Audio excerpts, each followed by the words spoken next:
मोक्षप्रदायिनि मञ्जुळवासिनि वेदनुते पङ्कजवासिनि देवसुपूजित सद्गुणवर्षिणि शान्तियुते जय जय हे मधुसूदन कामिनि आदिलक्ष्मि जय पालय माम्।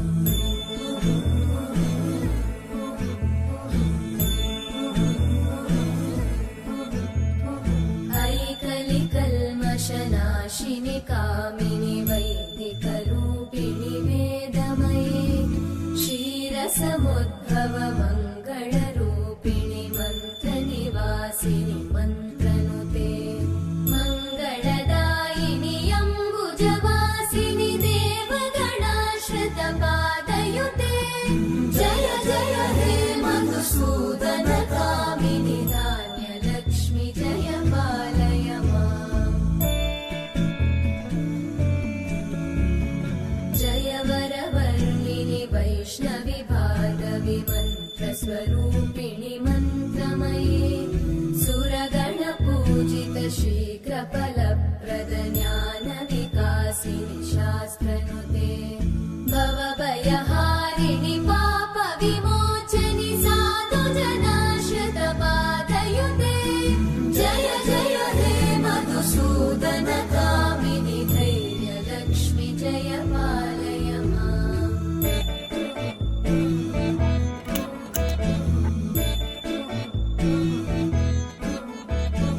जय जय दुर्गतिनाशिनि कामिनि सर्वफलप्रद शास्त्रमये रथगजतुरगपदादिसमानुत परिजनमण्डित लोकनुते हरिहर ब्रह्म सुपूजित सेवित तापनिवारिणि पादयुते जय जय हे मधुसूदन कामिनि श्रीगजलक्ष्मी पालय माम्।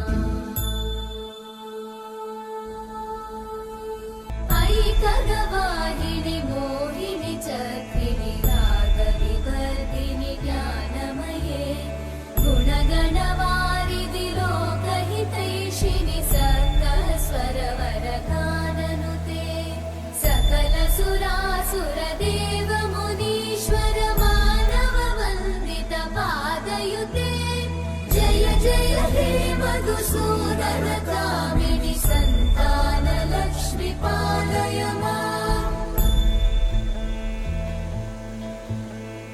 जय कमलासनि सद्गतिदायिनि ज्ञानविकासिनि गानमये अनुदिनमर्चित कुङ्कुमधूसरभूषित वासित वाद्यनुते कनकधरा स्तुति वैभववन्दित शङ्कर देशिक मान्यपते जय जय हे मधुसूदन कामिनि विजयलक्ष्मि जय